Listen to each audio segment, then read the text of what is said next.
A live look here over at the Gaza skyline. We are still following the latest between the war of Israel and Hamas. So the Associated Press are reporting early this morning that Israel said it received Hamas's latest ceasefire proposal, with an Israeli official calling it, quote, workable, although no details have been provided as of yet. The official spoke on condition of anonymity because they were not authorized to speak on record. Now, Hamas confirmed in a statement early Thursday that it sent the proposal to mediators. The Hamas response came as top U.S. envoy Steve Witkoff was set to travel to Europe, where he is supposed to meet with key leaders from the Middle East to discuss the latest ceasefire proposal and the release of hostages. It also comes a day after more than 100 charity and human rights groups said that Israel's blockade and ongoing military offensive are pushing Palestinians in the Gaza Strip towards starvation. We also have this other live image still there in Gaza, but this is the Al-Aqsa hospital. Now, experts say that Gaza is at risk of famine because of Israel's blockade, and the offensive launched in response to Hamas's October 7th, 2023 attack. Israel's war in Gaza, launched in response to Hamas's attack, has killed more than 59,000 Palestinians, according to Gaza's health ministry. Its count does not distinguish between militants and civilians, but the ministry says that more than half of the dead are women and children. Now, 4 leading news organizations said Thursday that their journalists in Gaza are facing the threat of starvation as the Israel-Hamas war grinds on. This still citing some more of this reporting from the Associated Press. Now, their statement called on Israel to allow journalists in and out of Gaza and allow adequate food supplies into the territory. Israel has barred international media from entering Gaza independently throughout the 21-month war.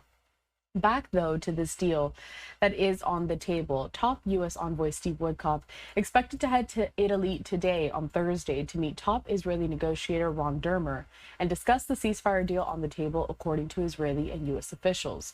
Now, for Israel, sending Dermer, a close confidant of Prime Minister Benjamin Netanyahu, to the meeting marks a show of seriousness in reaching a deal. The deal under discussion is expected to include a 60-day ceasefire in which Hamas would release 10 living hostages and the remains of 18 others in phases in exchange for Palestinians imprisoned by Israel. Aid supplies would be ramped up, and the two sides would hold negotiations on a lasting truce.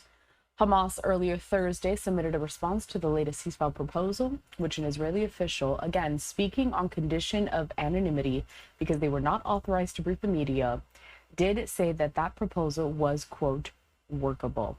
So we're going to be following this very closely. As you know, this war has been going on for so many months here, and the developments coming in quick. I do want to recap what we have seen over the last several days, though. So let's head to this report courtesy of Fox News correspondent Trey Yingst.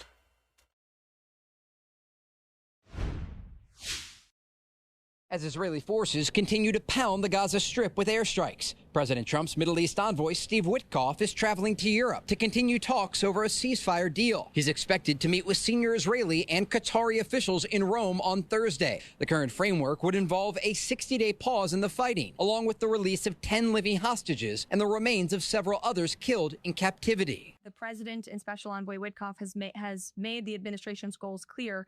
We want this ceasefire to happen as soon as possible, and we want these hostages to be released. But families of the remaining hostages have expressed concern that an expanded Israeli offensive could threaten negotiations. They rallied on Capitol Hill Wednesday, urging leaders in Washington not to let the deal collapse. Because this is the moment. There may not be another. There are 15 hostages left, some alive, some not. But every one of them must come home. Meanwhile, more than 100 international organizations warn the ongoing fighting is pushing Gaza toward mass starvation. Israeli officials rejected accusations they are restricting aid and instead blamed humanitarian groups for inconsistent deliveries. Aid has been flowing into Gaza through 2 main channels. Israel facilitates this aid to ensure the aid reaches civilians directly without being intercepted by the terrorist organization. Israel says it's allowed hundreds of aid trucks to enter the Gaza Strip to drop off supplies since lifting the blockade. Those pallets are still waiting on the Palestinian side of the border. In Tel Aviv, Trey Yingst, Fox News.